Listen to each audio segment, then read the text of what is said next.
Assalamualaikum warahmatullahi wabarakatuh. Alhamdulillahirabbil alamin. Wassalatu wassalamu ala asyrafil anbiya'i wal mursalin wa ala alihi washabbihi ajmain, amma ba'd. Segala puji bagi Allah, Tuhan seluruh alam, dan semoga sholawat serta salam senantiasa tercurah kepada Nabi Muhammad SAW beserta keluarganya dan para sahabatnya. Yang terhormat Bapak Profesor Dr. Apoteker Agung Endro Nugroho MSI selaku Dekan Fakultas Farmasi Universitas Gadjah Mada. Yang kami hormati Bapak Dr. Joko Santosa MSI selaku narasumber. Dan tak lupa yang kami hormati, kami sayangi dan kami banggakan Bapak Ibu dosen dan tenaga kependidikan Fakultas Farmasi Universitas Gadjah Mada. Semoga kita semua senantiasa dirahmati oleh Allah Subhanahu wa taala. Amin ya rabbal alamin. Bapak Ibu, tidak terasa ternyata 1 tahun Hijriah telah berlalu, dan tidak terasa pula ternyata kita telah memasuki bulan suci Ramadan 1442 Hijriah. Semoga kita semua diberikan kekuatan, kemudahan, dan keselamatan untuk menjalani ibadah puasa di bulan suci Ramadan tahun ini, karena meskipun banyak di antara kita telah divaksinasi COVID-19, tetapi wabah penyakit tersebut masih ada di Indonesia. Oleh karena itu, mari kita tetap disiplin melaksanakan protokol kesehatan, yaitu 5M, memakai masker, mencuci tangan menggunakan sabun dan air mengalir, menjaga jarak, menjauhi kerumunan, dan membatasi mobilisasi. Dan tak lupa, mari kita berdoa agar wabah pandemi COVID-19 ini segera berakhir. Amin ya rabbal alamin. Bapak Ibu, perkenalkan saya Mawardi Ihsan yang akan bertugas sebagai host pada acara pengajian Ramadan 1442 Hijriah Fakultas Farmasi Universitas Gadjah Mada. Pada kesempatan kali ini pengajian akan kami coba sajikan dalam bentuk podcast, karena kebetulan kita kedatangan seorang narasumber yang merupakan seorang penyintas COVID-19. Oleh karena itu, kami berpikir bahwa pengajian ini akan lebih menarik apabila disajikan dalam bentuk ngobrol-ngobrol. Baik Bapak Ibu, saya sampaikan susunan acara podcast kali ini. Yang pertama adalah pembacaan ayat suci Al-Quran dan artinya oleh Ahmad Syauqi Tafrihani dari keluarga mahasiswa Muslim Farmasi Universitas Gadjah Mada. Dilanjutkan dengan acara inti, yaitu podcast bersama Bapak Profesor Dr. Apoteker Agung Endro Nugroho MSI dan Bapak Dr. Joko Santosa MSI, kemudian diakhiri dengan penutup. Bapak Ibu, sebelum kita beranjak ke acara selanjutnya, mari kita buka acara ini dengan bersama-sama mengucapkan lafaz basmalah. Bismillahirrahmanirrahim. Selanjutnya, mari kita dengarkan lantunan ayat suci Al-Quran dan artinya yang akan dibacakan oleh Ahmad Syauqi Tafrihani. Kepada Ahmad Syauqi Tafrihani, kami persilakan. أعوذ بالله من الشيطان الرجيم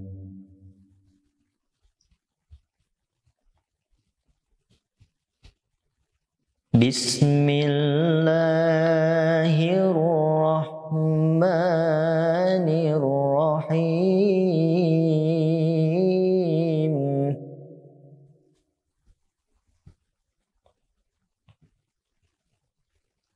شهر رمضان الذي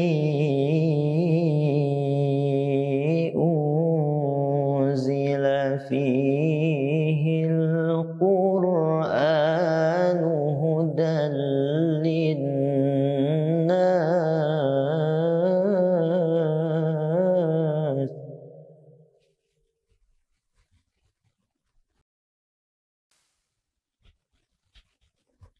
هدى للناس وبينات من الهدى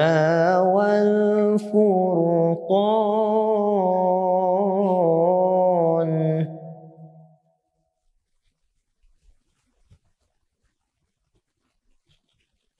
فمن شهد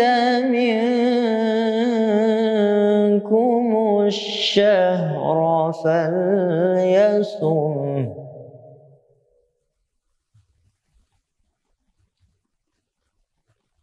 ومن كان مريضا أو على سفر فعدة من أيام أخر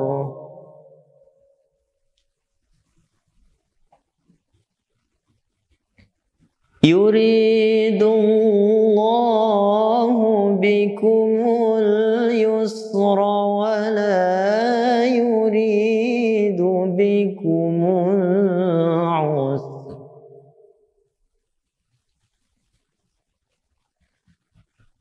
ولتكملوا العدة ولتكبروا الله على ما هداكم ولعلكم تشكرون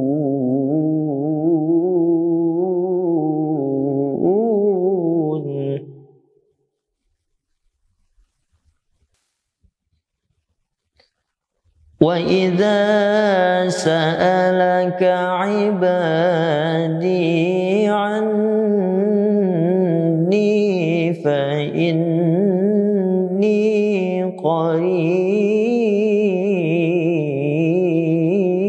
قريب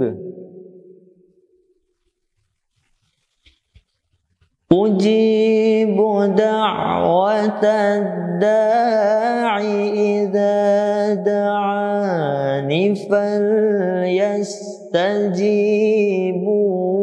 لي وليؤمنوا بي لعلهم يرشدون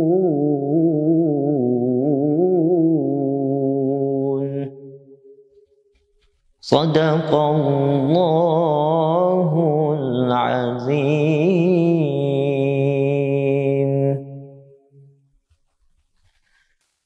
Aku berlindung kepada Allah dari godaan syaitan yang terkutuk. Dengan menyebut nama Allah yang Maha Pengasih lagi Maha Penyayang. Bulan Ramadan adalah bulan yang di dalamnya diturunkan Al-Quran sebagai petunjuk bagi manusia dan penjelasan-penjelasan mengenai petunjuk itu dan pembeda antara yang benar dan yang batil. Karena itu, barang siapa di antara kamu ada pada bulan itu, maka berpuasalah. Dan barang siapa sakit atau dalam perjalanan, maka wajib ia menggantinya sebanyak hari yang ditinggalkannya itu pada hari-hari yang lain. Allah menghendaki kemudahan bagimu dan tidak menghendaki kesukaran bagimu. Hendaklah kamu mencukupkan bilangannya dan mengagungkan Allah atas petunjuknya yang diberikan kepadamu agar kamu bersyukur. Dan apabila hamba-hambaku bertanya kepadamu Muhammad tentang aku, maka sesungguhnya aku dekat. Aku kabulkan permohonan orang yang berdoa apabila dia berdoa kepadaku. Hendaklah mereka itu memenuhi perintahku dan beriman kepadaku agar mereka memperoleh kebenaran. Maha benar Allah yang Maha Agung dengan segala firman-Nya. Terima kasih kepada Ahmad Syauqi Tafrihani yang telah membacakan ayat suci Al-Quran dan artinya. Semoga dengan dibacakannya ayat suci Al-Quran tadi akan menambah keberkahan dalam acara kita kali ini. Baik Bapak Ibu, selanjutnya mari kita langsung memasuki acara inti, yaitu podcast dengan tema Bersabar Selama Pandemi COVID-19 yang akan dibawakan oleh Bapak Dr. Joko Santosa MSI selaku seorang penyintas COVID-19. dan dipandu oleh Bapak Profesor Dr. Apoteker Agung Endro Nugroho MSI. Kepada Bapak Joko Santosa dan Bapak Agung Endro Nugroho, kami persilakan. Assalamualaikum warahmatullahi wabarakatuh. Waalaikumsalam warahmatullahi wabarakatuh. Bapak Ibu yang dimuliakan Allah Subhanahu wa taala, pertama mari kita panjatkan puji dan syukur kehadirat Allah Subhanahu wa taala.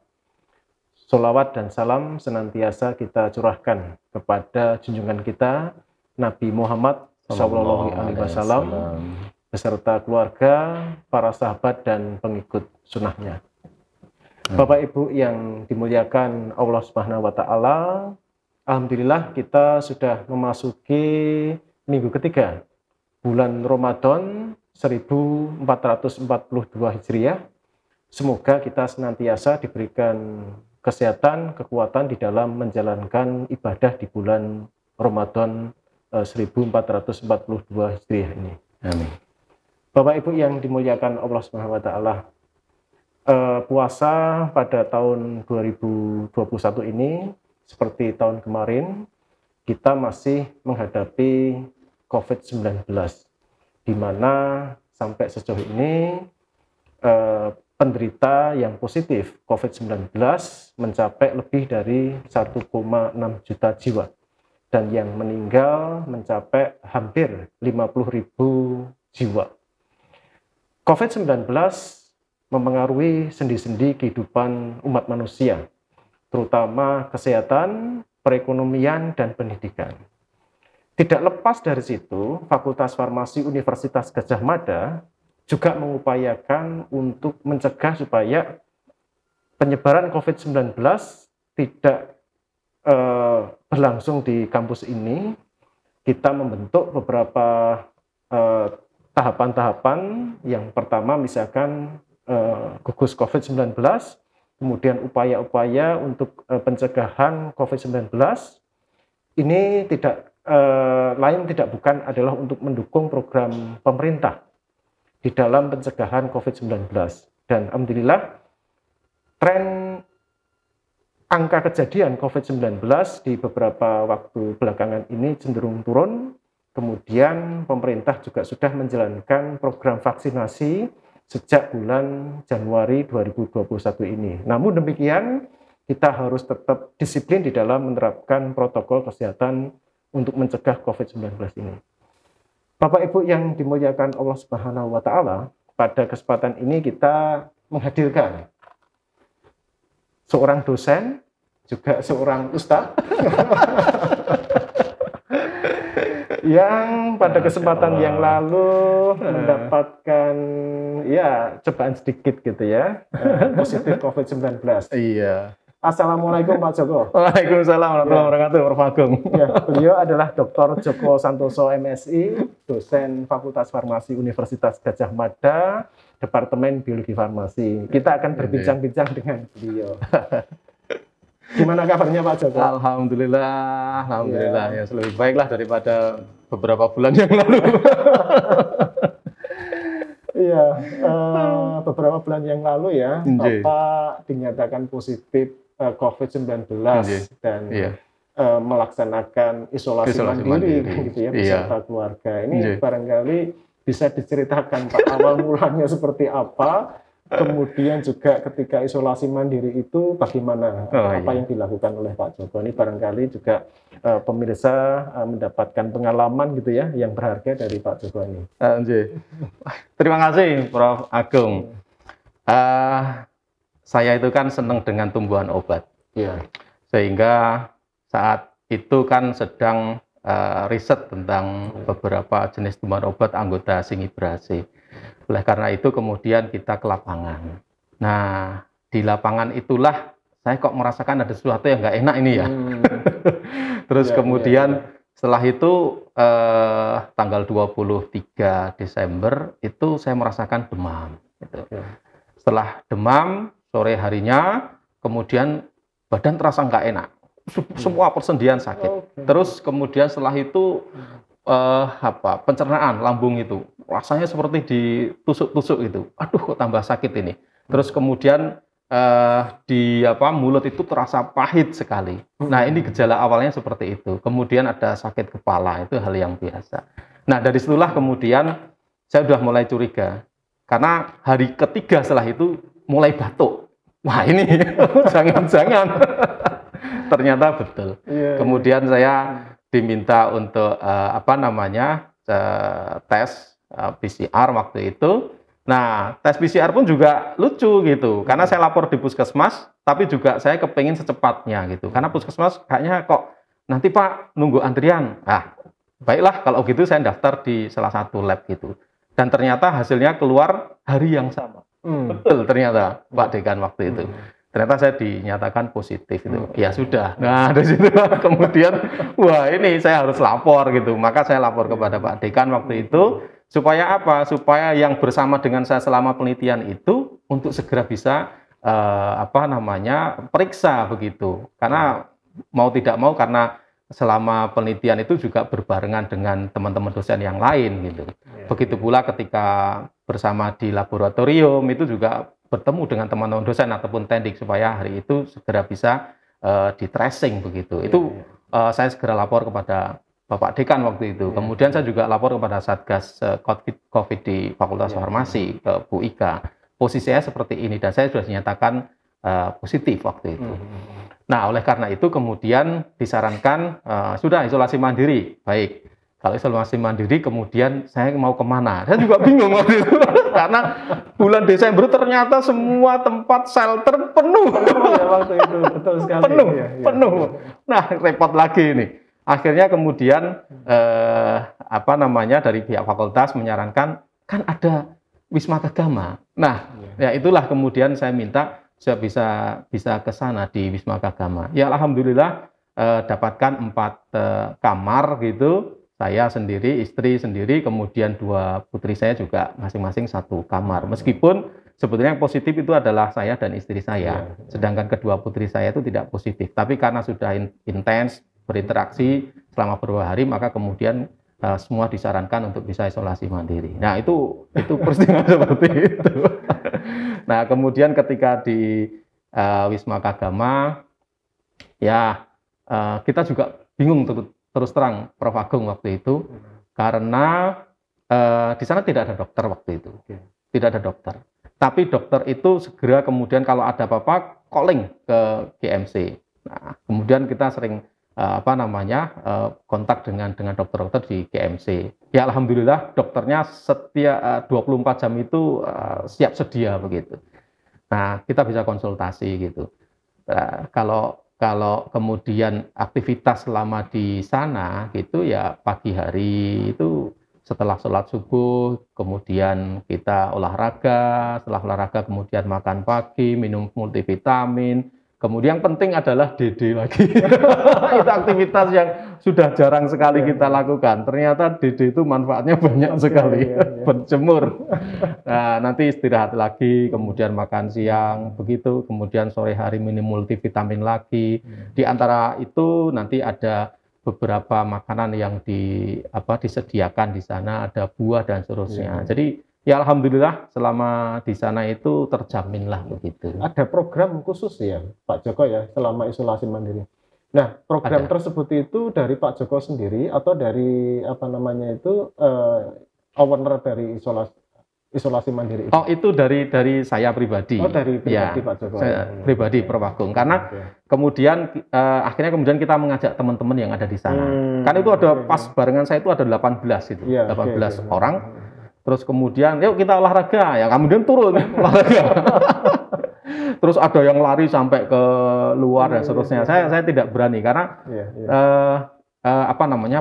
saya batuk itu masih keluarkan darah waktu itu. Oh iya? Ya. Jadi ketika dahak itu sudah bercampur dengan darah, sehingga ketika olahraga hari pertama datang ke sana itu sudah rasanya menggeh-menggeh itu. Nah. Terus kemudian juga teman-teman yang lain di sana juga aktivitas berjemur itu akhirnya semua akhirnya kemudian seperti saudara itu Prof. Agung. Karena senasib sepenanggungan itu. Betul sekali. Ya, itu akhirnya dapat sedulur banyak di situ. Ya. Artinya kan ada hikmahnya ya Pak Joko. Betul. Hikmah yang kita dapatkan Betul. dari pandemi COVID-19 ini, dan juga ketika seseorang mendapatkan ya positif COVID-19 itu. Iya. Nah, ini juga saya ingin tanya nih kepada Pak Joko, itu ya, kita ngobrol gitu ya. Sebenarnya kan COVID-19 ini kan sebuah musibah ya, cobaan bagi kita semuanya. Betul. Dan cobaan ini kan setiap umat manusia itu pernah mengalami ya. Dan cobaan itu atau musibah itu sifatnya bisa personal atau bisa komunal, ya populatif di situ. Dan Nabi beserta sahabat itu juga jauh lebih besar ya cobaan-cobaan yang dialami kan. Ini mungkin tidak seberapa. Nah, sebagai umat Muslim ini, Pak Joko, kira-kira apa sih hikmah yang bisa Bapak petik ini dari positif COVID-19 ini? Ini kan banyak sekali ya, saya kira bisa disampaikan oleh para pemirsa ini. Terima kasih Prof. Agung. Jadi sebetulnya setiap saat, setiap detik itu Allah menawarkan tiket surga kepada kita. Nah, tinggal kita ini mau ambil atau tidak tiket itu. Nah, tiket itu beragam. Misalnya bagi seseorang Muslim yang memiliki kelebihan harta, terus tahu-tahu kemudian ada dapatkan WA, twing gitu kan? Ini ada bantuan, butuh bantuan korban NTT misalnya. Nah itu sebenarnya tiket surga itu sebetulnya. Kita mau ambil nggak segera itu satu. Kemudian yang kedua, kalau kemudian kita sedang mendapatkan ujian, mendapatkan musibah, maka tiket surganya cuma satu, sabar gitu. Itu. Jadi kuncinya adalah sabar. Nah, tapi begini Prof. Agung, sabar itu tidak seperti bayangan kita, sabar itu penuh. Oh, bukan gitu. Sabar itu adalah dinamis. Nah, kenapa begitu? Karena sabar itu adalah setengah dari keimanan. Setengah dari keimanan itu sabar. Nah, oleh karena itu maka yang pertama kali adalah sabar dulu. Nah, dengan sabar itu kemudian kita bisa katakan, waktu saya kena pertama juga saya katakan, ya Allah, aku ikhlas menerima ujian ini. Nah, ketika saya sudah declare seperti itu, maka kemudian jalan itu ada gitu. Termasuk kemudian saya mudah menghubungi Prof. Agung, mudah menghubungi Bu Ika, mudah menghubungi teman-teman yang lain gitu. Bahkan ada beberapa guru besar yang kemudian memberikan saran, itu luar biasa. Terus mendampingi saya selama saya ada di isolasi mandiri, itu luar biasa. Karena ya itu tadi, yang penting kemudian kita terima dulu lah gitu. Ya accepted dulu. Karena ini semua datang dari Allah gitu. Ma asoba musibatin illa bi'idznillah. Jadi semua musibah itu tidak lain atas izin Allah. Nah, kalau itu sudah semua datang dari Allah, ya apa boleh buat? Inilah takdir gitu. Nah, inilah takdir. Maka hikmah dari takdir itu kan luar biasa. Coba kalau Allah tidak sembunyikan takdir, mungkin saya bisa stres loh Prof. Agung. Betul sekali. Gitu? Misalnya begini, Joko Santoso, kamu tanggal 26 Desember tahun 2020, kamu akan positif COVID gitu. Wah, itu kan ruwet banget ya. Tapi karena itu disembunyikan, takdir itu disembunyikan, maka itu indah pada saatnya. Begitu kena des gitu, kemudian oh iya diingatkan oleh Allah gitu. Nah, itu salah satu hikmahnya. Kemudian yang kedua, Prof. Agung. Nah, seorang muslim itu kemudian mestinya ketika ditimpa musibah itu mestinya ngomong, bicara kepada Allah, innalillahi wa inna ilaihi raji'un. Kan? Jadi walana buluwanakum bisyai'in minal khaufi wal ju' wa naqsim minal amwali wal anfusi wa thamarat wa basyirus sabirin. Jadi beritakan kabar gembira pada orang yang sabar. Siapa itu? Alladzina idza asabatum musibah qalu innalillahi wa inna ilaihi raji'un. Jadi kita kembalikan semuanya itu kepada Allah gitu. Nah, itu yang kedua. Yang ketiga, Prof. Agung. Sakit itu adalah makhluk. Penyakit itu makhluk. Kalau kemudian kita itu fokusnya kepada makhluk terus, kapan kemudian kita itu bisa fokus kepada Sang Khalik gitu. Nah, itulah kemudian mindset kita mestinya diubah. Jangan kemudian fokus kepada makhluknya, tapi kita fokus kepada Allah. Gitu. Nah, itu salah satu hikmah besar gitu ketika saya diingatkan oleh Allah. Mungkin Prof. Agung waktu itu saya sudah lama mungkin nggak banyak pikir, nggak banyak menangis kepada Allah. Nah, kemudian diberi kesempatan gitu kan untuk dekat-dekat lagi, untuk DP lagi, untuk banyak berserah diri lagi kepada Allah. Nah, ini salah satu hal yang luar biasa begitu dari Allah itu. Berarti kuncinya itu ada di sabar ya dan ikhlas ya. Betul. Ketika seseorang itu mendapati sebuah cobaan dalam konteks ini adalah penyakit COVID-19. Iya. Nah, untuk bersabar dan ikhlas kan tentu saja juga ikhtiar ini Pak Joko kan? Iya. Ikhtiar yang dulu dilakukan Pak Joko ketika isolasi mandiri, kemudian pas waktu itu kan COVID-19, kemudian isolasi mandiri. Ini apa saja Pak? Ini kan juga sulit ya? Iya. Karena kan isolasi mandiri di ruangan sendiri. Betul. Kan? Iya. Nah ini kan juga harus ikhtiar kan? Iya. Untuk kaitannya dengan sabar dan ikhlas. Iya. Mungkin bisa disampaikan ke pemirsa ini. Ya, saya katakan tadi itu bahwa sabar itu dinamis nggih, Prof. Agung. Ya, betul. Oleh karena itu sabar itu tidak nerimo, tetapi justru kemudian kita berusaha sedemikian rupa itu baru dikatakan sabar. Nah, maka kita butuh ikhtiar. Ikhtiar itu ada ikhtiar secara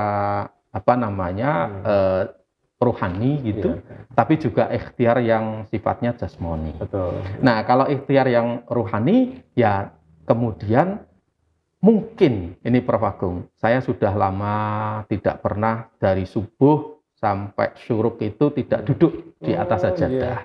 Nah, ini kemudian diingatkan oleh Allah gitu. Mbok kamu itu duduklah di antara subuh sampai syuruk, nanti kemudian sholat 2 rakaat. Nah, itu kemudian mengingatkan saya kembali, oh iya, saya butuh ini. Saya butuh kemudian harus datang kepada Allah. Saya butuh manja-manja kepada Allah. Nah, di situ itu ikhtiar rohani diawali dari subuh tadi itu. Terus kemudian yang berikutnya nanti ikhtiar rohani lagi adalah ketika menjelang maghrib. Karena ada beberapa waktu yang mustajab ketika kita berdoa. Kemudian habis maghrib itu tilawah dan seterusnya. Nah, itu kemudian kita ulang-ulang lagi. Kemudian banyak berzikir kepada Allah. Karena Allah sampaikan, ala bidzikrillahi tatmainnul qulub. Banyaklah kamu itu mengingati aku. Dengan mengingat aku maka hatimu menjadi tentram, kolbu menjadi tentram. Nah, ini yang kemudian banyak saya lakukan. Misalnya ketika Nabi Nun gitu ya, Nabi Yunus ketika diuji oleh Allah kemudian masuk di dalam satu perangkap ikan yang besar di lautan, terus dalam keadaan gelap seperti itu, maka Nabi Yunus kemudian membaca wirid gitu. Wiridnya apa? La ilaha illa anta subhanaka inni kuntu minadh dhalimin. Wah, ini pas banget ini. Jadi tidak ada ilah, tidak ada Tuhan kecuali Engkau ya Allah. Maha suci Engkau ya Allah. Karena aku itu termasuk orang-orang yang zalim ternyata. Nah, ini kemudian kita baca, kita ulang, kita baca terus-menerus. Maka Nabi Yunus pun kemudian diberikan jalan oleh Allah, kemudian diselamatkan gitu. Nah, konteksnya pada saat ini mestinya juga begitu. Orang-orang kita, Muslim di Indonesia, mestinya banyak membaca doa itu yang singkat sekali. La ilaha illa anta subhanaka inni kuntu minadh dhalimin. Ini diulang-ulang saya kira bagus banget gitu. Nah, itu yang saya lakukan. Apalagi nun sewu Prof. Agung sekarang ini pada saat bulan Ramadan kan tidak ada sekat antara kita dengan Allah. Jadi apa yang didoakan ketika kita berpuasa itu pasti dikabulkan oleh Allah SWT. Nah, oleh karena itu maka pas banget sebetulnya momen ini dengan Ramadan. Kita juga banyak berpikir tentang itu. Gitu ya. Nah, itu ikhtiar rohani kita. Terus kemudian salah satu ikhtiar jasmani itu karena saya senang dengan jamu, Prof. Agung. Karena memang bidang farmasi dan kompetensi Pak Joko ya ini berkaitan biologi farmasi. Jadi beliau ini peneliti juga di bidang biologi farmasi, senang dengan jamu-jamuan herbal dan sebagainya. Nah, maka kemudian saya ingat beberapa penelitian-penelitian yang dilakukan oleh Fakultas Farmasi, dosen Fakultas Farmasi itu sangat-sangat membantu Prof. Agung. Ada yang meneliti tentang kunyit, ada yang meneliti tentang temulawak seperti Prof. Suwidyo Pramono, ada yang meneliti tentang mengkudu seperti Prof. Ediati. Wah, itu ternyata luar biasa. Nah, jadi akhirnya kemudian saya putuskan setiap siang itu saya tolong dikirimi, itu kan? Dikirimi apa? Dikirimi campuran antara kunyit, asam, temulawak gitu, terus kemudian mengkudunya yang agak susah ini Prof. Agung waktu itu. Tapi saya bilang sama adik saya, tolong itu di Fakultas Farmasi. Sebelum itu masuk pojokan itu ada mengkudu biasanya. Nah, itu kemudian kita ambil di situ, diserahkan di Wisma Kagama. Akhirnya kemudian ya sudah, saya penye-penye saja gitu. Nah, itu ikhtiar secara jasmani yang karena saya senang dengan jamu ya saya gunakan itu. Ya, alhamdulillah itu cepat sekali ya untuk meningkatkan sistem imun kita. Itu satu. Kemudian yang lain lagi karena saya senang juga dengan tumbuhan obat gitu. Kok ya ada Prof. Agung waktu itu. Temen tendik kita itu membawakan apa? Membawakan daun sirih. Wah. Nah, itu Mas Bibit dan Mbak Wisni itu membawakan daun sirih itu. Nah, sudah. Wah, ini kan cocok sekali ya. Sudah, saya setiap pagi itu ngambil satu helai gitu, kemudian saya kunyah-kunyah gitu, airnya saya telan. Karena daripada nanti saya buang, ya sudahlah semua daunnya sama makan saja gitu. Nah, ini ikhtiar yang kedua. Ikhtiar yang ketiga itu saya ditanya oleh Prof. Sudarsono waktu itu, Pak Joko senang bawang nggak? Wah, saya itu senang sekali Prof. Itu. Ya sudah, kalau begitu nganu aja, geprek bawang. Oh, monggo. Nah, sudah. Saya kemudian setiap pagi satu siung, nanti sore hari itu satu siung. Nah, alhamdulillah Prof. Waktu itu saya batuk berdahak dan ada darahnya itu ketika isolasi mandiri hari yang ke-5 itu sudah tidak keluar darah lagi saya. Ini sudah tidak keluar darah lagi.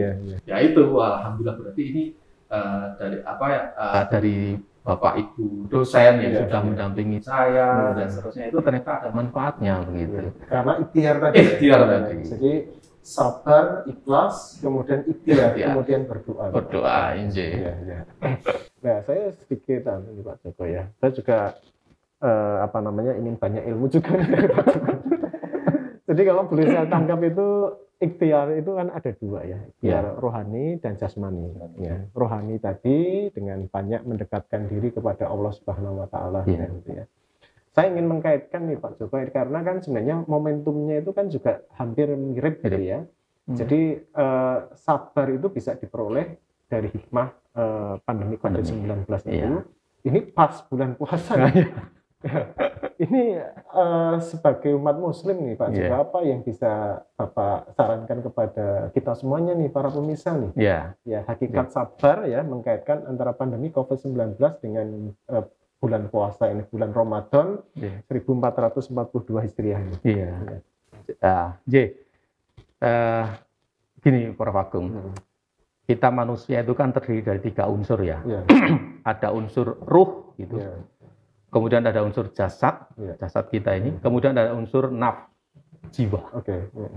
Nah, ruh itu bagi saya katakan itu sebagai driving force. Kemudi kebaikan itu ruh.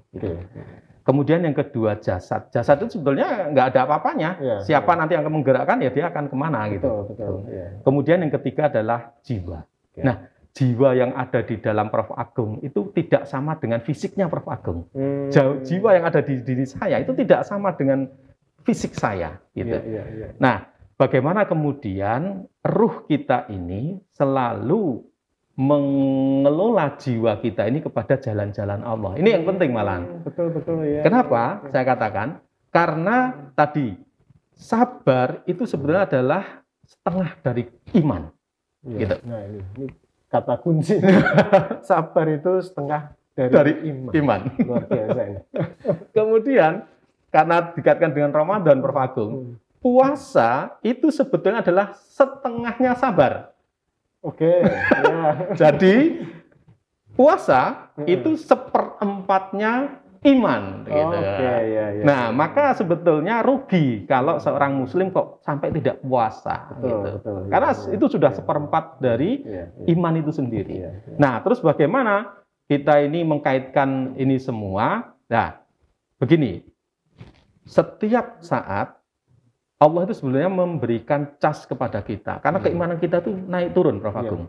Ya. Nah, setiap hari ada sholat 5 waktu. Itu sebetulnya fasilitas diberikan Allah untuk mencas keimanan kita, mencas kesabaran kita. Kemudian yang kedua, setiap Jumat kita dicas lagi keimanan kita itu. Terus kemudian yang ketiga, setiap bulan Ramadan. Nah, ini adalah cas yang luar biasa bagi kita. Nah, oleh karena itu, maka kemudian mestinya hikmah di balik pandemi ini adalah satu, kita kedepankan sabar itu dulu. Sabar. Ya, umat Islam semuanya harus sabar. Misalnya tidak boleh kemudian kita protes, sana kok enak, sini kok nggak enak. Itu nggak bisa. Semua itu sudah ditakdirkan Allah gitu. Wong semua juga ngalami kok. Iya, semuanya ngalami kan. Yang sakit juga tidak hanya saya. Banyak orang yang lebih parah dari saya begitu. Terus kemudian yang lain juga mengalami penurunan income. Yuk sama, semua juga sama. Semua. Masa sulit lah ya kan? COVID-19 itu kan memengaruhi sendi-sendi termasuk ini sendi perekonomian. Betul. Kita lihat di Jalan Kaliurang itu ya, Masya Allah Pak Joko itu ya. Banyak warung-warung yang tutup gitu ya. Karena apa? Mahasiswanya itu kan tidak ke Yogyakarta kan gitu ya. Sehingga kemudian beberapa warung itu terpaksa tutup. Ya. Ini juga memengaruhi sendi-sendi perekonomian daerah maupun nasional. Nah, makanya kemudian Muslim yang sehat mestinya kemudian segeralah itu mengulurkan tangan. Muslim yang kuat secara finansial, mari kemudian kita ulurkan sebagian harta kita untuk membantu yang lain. Itu betul. Ini salah satu hikmah positif juga ya. Jadi pandemi COVID-19 itu meningkatkan persaudaraan, kepedulian, silaturahmi. Kan gitu. Betul. Nah ini luar biasa. Jadi memang sebuah cobaan yang ada ini kan gitu ya, pasti ada hikmahnya kan. Itu kan istilahnya umat manusia bagaimana bisa memetik hikmahnya itu kan. Betul. Salah satunya itu adalah itu. Iya. Oke. Tadi kan Bapak bercerita tentang ikhtiar yang berkaitan dengan rohani. Kalau dengan ikhtiar jasmani ini tadi menarik nih Pak Joko sekalian. Karena Pak Joko ini kan juga kompetensinya itu biologi farmasi ya. Kemarin ketemu saya itu tangannya itu kuning itu habis ngekstrak kunir kan. Ini menariknya itu beliau memanfaatkan ilmunya untuk melakukan medikasi pada saat Pak Joko ini menderita COVID-19. Ini saya kira menarik untuk diceritakan Pak Joko, karena apa yang disampaikan Pak Joko ini tadi kan tanaman-tanaman obat ya Pak Joko ya. Ini mereka itu berkhasiat sebagai antioksidan, kemudian untuk meningkatkan sistem imun gitu kan. Karena pada saat tubuh ini kemasukan COVID-19 atau virus SARS-CoV-2, maka tubuh itu perlu ditingkatkan kan sistem imunnya itu. Nah, barangkali ini pemirsa bisa disampaikan termasuk saya ini kan. Nah, gini Prof. Agung, nenek moyang kita ini kan orang yang cerdas. Nenek dan kakek, nanti kalau saya bilang nenek nanti diprotes itu, kakeknya protes Pak Joko. Jadi nenek dan kakek kita ini orang-orang yang cerdas. Ya, mereka sudah bisa menemukan ramuan, formula yang luar biasa. Nah, itu tadi sebetulnya. Mereka itu meramu, nak-nik dalam bahasa Jawa, mengambil ini, ngambil ini, mencuci ini, dan seterusnya, kemudian dikumpulkan jadi satu ramuan. Itu kan sebetulnya ikhtiar. Betul. Nah, itu adalah bentuk kesabaran. Sabar itu adalah, kalau saya katakan tadi 50% dari keimanan, maka sebetulnya juga sabar itu adalah 50% dari kesembuhan. Betul sekali. Nah, maka kemudian ketika ada bahan yang bisa kita manfaatkan, kenapa kita tidak gitu? Karena itu sudah habit dengan kita, sudah terbiasa dengan kita. Siapa sih yang tidak pernah minum atau belum pernah minum jamu kunir asem. Iya. Saya kira 80% penduduk Indonesia itu pernah minum jamu, gitu kan. Iya. Nah, oleh karena itu, maka kita bisa manfaatkan itu. Ya, kebetulan kan itu di tempat kita mudah ya untuk mendapatkan kunir asem, mendapatkan temulawak gitu ya. Kalau saya pribadi sebetulnya di rumah sampai dengan saat ini juga sama, Prof. Agung. Jadi setiap sepekan 2 kali sampai 3 kali itu saya selalu membuat jamu gitu ya. Jadi kunyit itu setelah saya kupas gitu, kemudian saya parut gitu ya, dicuci bersih, kemudian diparut gitu, dialasi dengan daun pisang, temulawak juga begitu, terus kemudian dicampurlah dengan mengkudu tadi ya, buah mengkudu yang sudah masak betul, terus kemudian ditambah dengan sedikit asam gitu. Nah, baru kemudian direbus dengan kalau saya pakai kuali dari tanah liat gitu ya. Nah, itu secara organoleptis beda banget nanti rasanya. Itu lebih enak. Lebih enak. Lebih enak. Kenapa begitu? Karena ketika kita menggunakan kendil, kuali dari tanah liat itu, kita cuma butuh waktu 10 menit sebetulnya untuk merebus itu. Jadi didihkan air dulu, begitu sudah mendidih, masukkan ramuan tadi. Terus kemudian ditutup, cukup waktu 10 menit. Setelah itu matikan kompor. Kita buka, apa yang terjadi? Ternyata itu masih mendidih terus gitu. Tapi kalau dengan panci yang lain sudah mesti tidak akan mendidih lagi gitu. Tapi itu sudah tetap terus mendidih gitu. Dan bau khas dari jamu itu muncul di situ. Itu senyawanya antioksidan tadi ya, Pak? Ya betul. Dan juga peningkat sistem imun ya? Iya. Atau imunostimulan ya? Iya, betul. Dan itu pas ya, kalau misalkan seseorang untuk mencegah lah, ya kan, paparan antigen atau virus ke tubuh kita, Pak. Betul. Ya kan, maka sistem imun itu kan kita tingkatkan tuh, dan kemampuan antioksidannya itu kan ditingkatkan. Gitu ya. Iya. Selain itu, Pak Joko, kalau tadi kan kunir asam ya. Selain itu apakah ada yang lain yang dikonsumsi Pak Joko? Ada, Prof. Nah, ini ditunggu nih. Lagi-lagi ini dari Prof. Sud ini. Iya, Prof. Sudarsono. Ya, ini pernah tugas ya, besar Fakultas Farmasi UGM. Beliau yang banyak mendampingi saya itu. Beliau senior kita. Ya, itu beliau sampaikan begini, Pak Joko pernah minum teh dengan benar. Waduh, maksudnya gimana itu, Prof? Gitu. Gini caranya. Kalau mau minum teh yang benar itu, tolong ambil teh sejimpit aja, dikit aja.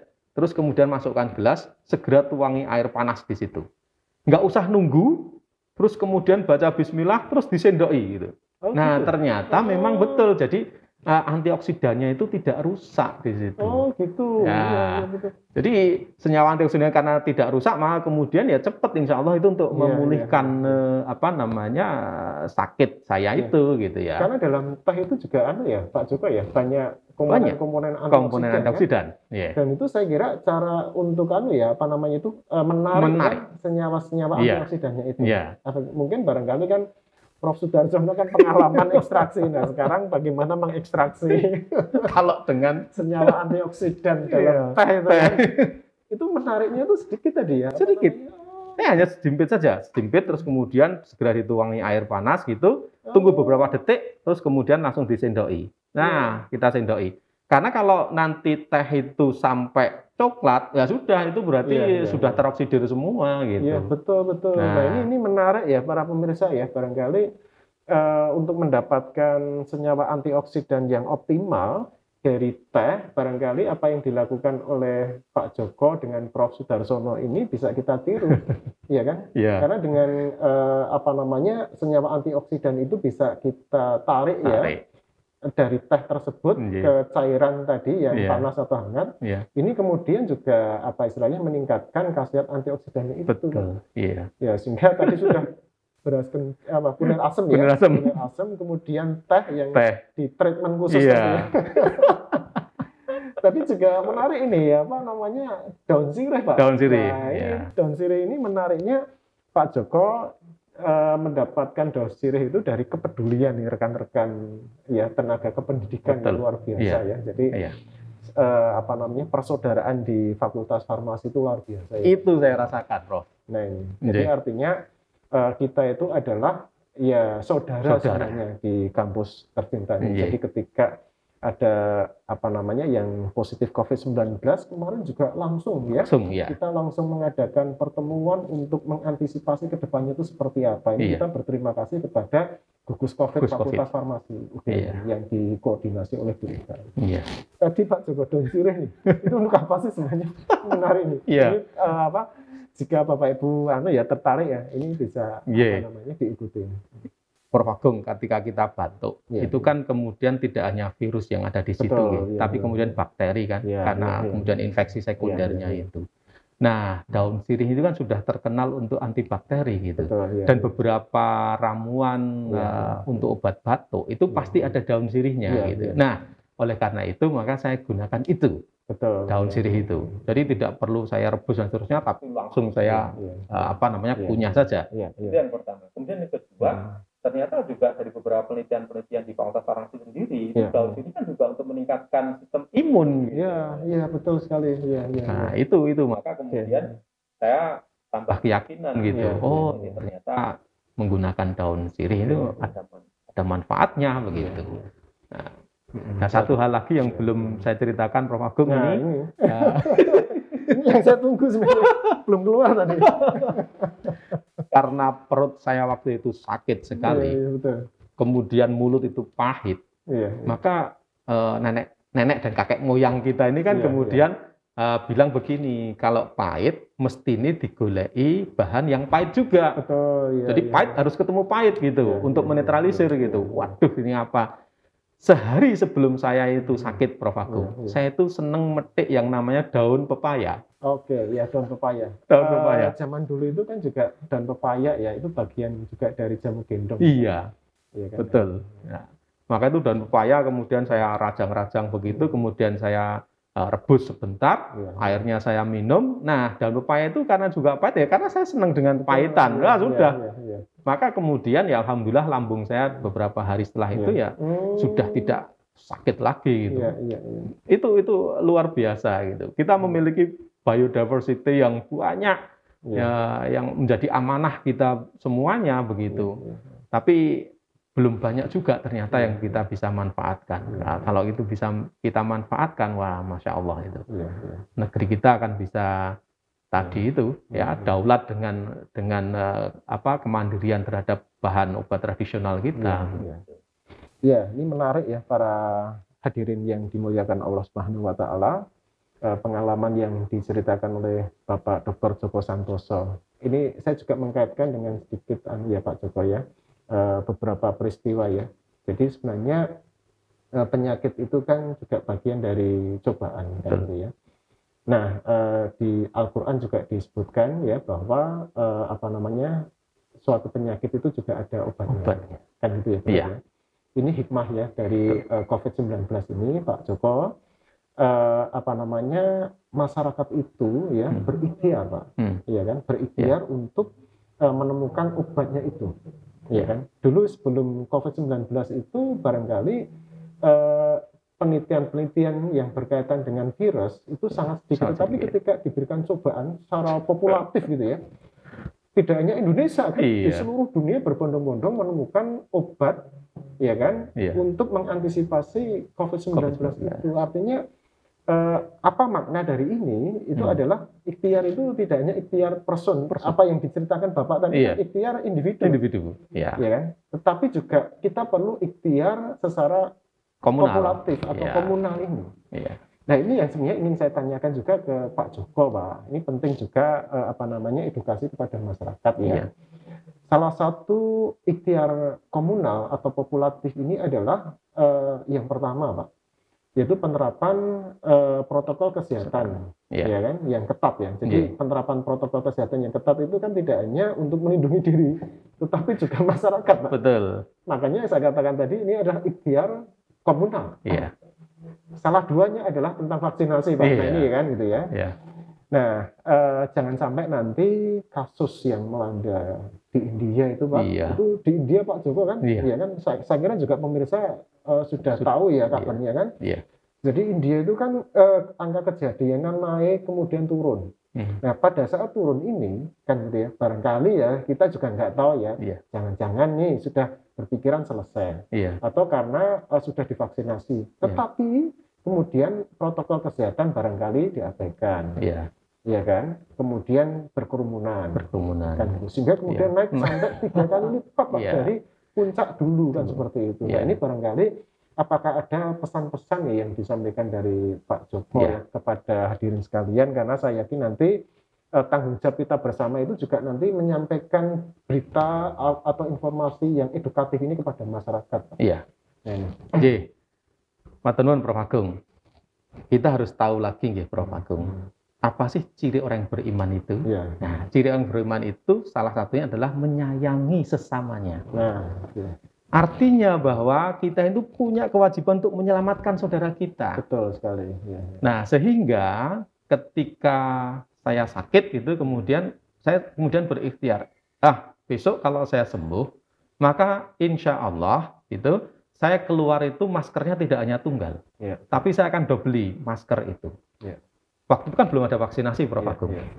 Maka kemudian saya pakai masker double. Supaya apa? Saya juga melindungi teman saudara kita yang lainnya gitu. Nah, kemudian yang kedua, ketika kita sholat, kan masjid juga sudah dibuka ini. Nah, saya menghimbau juga kepada pengurus takmir masjid dan juga kepada jamaah itu, ya mari, ketika kita ini katanya beriman kepada Allah, ya kita juga menyelamatkan orang lain, menyelamatkan jamaah yang lain, menyelamatkan sama kita gitu, menyayangi sama kita. Maka kemudian gunakan masker dengan betul, karena masker itu bukan aksesori gitu, tapi memang untuk melindungi diri kita dan juga melindungi saudara kita gitu. Kemudian yang berikutnya, ya kita sudah saatnya sekarang kemana-mana membawa hand sanitizer mestinya. Itu adalah ikhtiar dan Allah suka dengan yang seperti itu. Allah cinta dengan orang-orang yang seperti itu. Kemana-mana mestinya kita bawa hand sanitizer. Suatu saat kita pas sulit air, berarti kita bisa gunakan itu. Karena ada yang berikutnya adalah sering cuci tangan. Nah, sering cuci tangan dengan sabun, maka ya kita membawa sabun juga. Kalau pas ada air, berarti kita gunakan sabun untuk cuci tangan. Tapi kalau tidak, kita gunakan hand sanitizer. Nah, ini kemudian mestinya ikhtiar seperti ini karena itu dicintai oleh Allah, ya kita laksanakan. Yang berikutnya, ketika kita beribadah, sholat misalnya, atur jarak, ya kita harus ikuti gitu. Karena seorang muslim itu kan taat kepada Allah, taat kepada Rasul, dan juga taat pada pemimpinmu. Nah, ketika pemimpin kita itu mengatakan, kita itu harus jarak loh ini, ya harus kita taati gitu. Itu bukti bahwa sebetulnya seorang muslim itu, seorang yang beriman pada Allah, seorang mukmin itu seperti itu. Ya, yang berikutnya gitu, tanda seorang mukmin itu ketika ada perintah dan itu adalah baik dari Allah dan Rasul, pasti baik begitu, maka kita sami'na wa ata'na. Wong pemerintah kita tuh ngatur itu karena untuk kebaikan kita semua gitu. Nah, berarti itu baik. Kalau begitu seorang mukmin mestinya ya kita ikuti, kita patuh dengan protokol kesehatan pencegahan COVID-19 ini gitu. Nah, kemudian yang berikutnya tentang vaksinasi, ya mari, salah satu sifat karakter orang mukmin itu adalah tidak sombong. Karena saya takut kalau kemudian setelah divaksinasi kemudian merasa jumowo, merasa sombong gitu. Aku sudah divaksin, aku sudah bebas. Oh, belum tentu gitu. Maka kita tidak boleh jumowo. Nah, kembali lagi ke tadi bahwa fokus kita itu kepada Allah. Apa-apa kita minta kepada Allah. Vaksinasi pun kita bismillah, kita minta kepada Allah. Dengan vaksin ini kita ikhtiar untuk sehat. Dengan vaksin ini mohon ridho dari Allah untuk bisa menyelamatkan yang lainnya gitu. Nah, maka kemudian kita harus ikuti juga gitu. Itu baik untuk kita. Kita laksanakan seperti itu. Yang penting tadi itu setelah kita divaksin ya tetap menjaga protokol kesehatan pencegahan COVID-19 itu. Kita tidak boleh jumowo, kita tidak boleh sombong gitu. Nah, kalau sombong nanti tahu-tahu kalau dicabut nikmatnya bagaimana? Itu kan jadi repot lagi ya, seperti kasus di negara lain lah gitu. Ya, itu perlu menjadi perhatian kita ya Pak Joko ya. Betul, Prof. Baik para pemirsa sekalian, saya kira kata kunci pada kajian pada kesempatan ini ya Pak Joko juga ini adalah sabar ya, Pak. Iya. Kata kunci kita itu sabar. Kata kunci di dalam menghadapi COVID-19, apalagi sekarang adalah kita sedang menjalankan ibadah puasa ya, Ramadan 1442 Hijriah. Iya. Kata kuncinya adalah sabar, kemudian dengan sabar kita ikhlas, kemudian berikhtiar dan berdoa. Iya. Seperti itu. Iya. Nah, berikhtiar itu ada dua perspektif tadi ya, Iya. perspektif kerohanian, kemudian yang kedua adalah perspektif jasmani. Yang mana ketika seseorang itu berikhtiar itu tidak hanya berikhtiar untuk kepentingan pribadi, tetapi juga untuk kepentingan masyarakat, umat di dunia. Nah, para hadirin sekalian, sebelum kita akhiri podcast Ramadan pada kesempatan ini, saya kira tadi salah satu bagian dari ikhtiar itu kan kita juga berdoa ya, Pak Joko ya, berdoa. Semoga kita semuanya diberikan kesehatan, kekuatan, dan dijauhkan dari pandemi COVID-19. Nah, untuk menutup dan sebelum menutup acara podcast Ramadan ini, saya minta Pak Joko, karena beliau dosen, kemudian penyintas dan ustadz ya, untuk mendoakan kita semuanya. Semoga segala ya kesabaran kita, keikhlasan kita, ikhtiar kita, Pak, diiringi dengan doa. Semoga masyarakat Indonesia bisa segera dijauhkan dari pandemi COVID-19 ini. Amin. Kami persilahkan. Matur nuwun Prof. Agung. Baik, saya akan membacakan doa, dan yang lebih penting lagi adalah saudara-saudara kita semua yang mengaminkan doa. A'udzubillahi minasyaitonirrajim. Bismillahirrahmanirrahim. Alhamdulillahirabbil alamin. Allahumma shalli ala Muhammad wa ala alihi wa sahbihi ajmain. Wallahu alladzi la ilaha illa huwar rahmanur rahim. Al-malikul quddusus salamul mu'minul muhaiminul azizul jabbarul mutakabbir. Subhanallahi amma yusyrikun. Innallaha wa malaikatahu yusholluna 'alan nabi ya ayyuhalladzina amanu shallu 'alaihi wa sallimu taslima. Allahumma ighfir lil muslimina wal muslimat wal mu'minina wal mu'minat al ahya'i minhum wal amwat innaka sami'un qaribun mujibud da'wat. Rabbana ighfir lana wa liwalitina warhamhuma kama rabbayana shighara. Rabbana zalamna anfusana wa illam taghfir lana wa tarhamna lanakunanna minal khasirin. Rabbana la tuzigh qulubana ba'da idh hadaitana wa hab lana min ladunka rahmah innaka antal wahhab. Rabbana la tu'akhidna in nasina wa akhtana. Rabbana wa la tahmil 'alaina isran kama hamaltahu 'alal ladzina min qablina. Rabbana wa la tuhammilna ma la taqata lana bih wa'fu anna waghfir lana warhamna anta maulana fansurna 'alal qaumil kafirin. Rabbana taqabbal minna syiyamana salatana wa qiyamana wa ruku'ana wa sujudana. Rabbana wa taqabbal du'a. Rabbana atina fid dunya hasanah wa fil akhirati hasanah wa qina adzabannar. Wa sallallahu ala Muhammadin wa ala alihi wa sahbihi ajmain. Subhana rabbika rabbil izzati amma yasifun. Salamun ala mursalin walhamdulillahi rabbil alamin. Terima kasih Pak Joko, para hadirin yang dimuliakan Allah Subhanahu wa taala. Saya kira cukup acara kajian bulan Ramadan pada kesempatan ini. Semoga bermanfaat bagi kita semuanya dan kita mendapatkan banyak keberkahan di bulan suci Ramadan tahun ini. Demikian, billahi taufik wal hidayah. Wassalamualaikum warahmatullahi wabarakatuh. Waalaikumsalam warahmatullahi wabarakatuh. Terima kasih kita ucapkan kepada Bapak Dr. Joko Santosa MSI dan Bapak Profesor Dr. Apoteker Agung Endro Nugroho MSI untuk obrolan santai non religiusnya. Semoga bermanfaat untuk kita semua dan semoga kita semua bisa menjadi lebih kuat dalam menghadapi wabah pandemi COVID-19 ini. Dan juga semoga kita semua bisa menjadi lebih disiplin dalam melaksanakan protokol kesehatan. Amin ya rabbal alamin.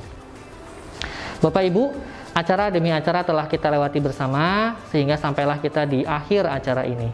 Sebagai penutup, marilah kita bersama-sama mengucapkan lafaz hamdalah, alhamdulillahirabbil alamin, dan doa penutup majelis.